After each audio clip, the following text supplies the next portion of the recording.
demek? Öğrenmiş.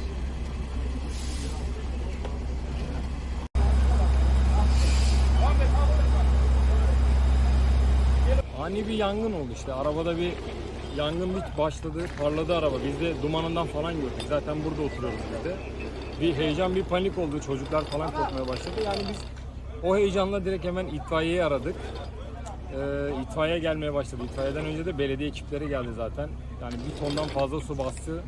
Sonra itfaiye ekipleri su, köpük ama bir türlü söndüremediler. Şimdi çok aşırı bir zift vardı herhalde. Yani baya uğraştılar yani.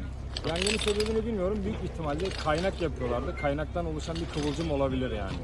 Alt kısımdan parladı. Çünkü onun için söndüremediler. Yoğun bir şekilde zift vardı arabanın altında.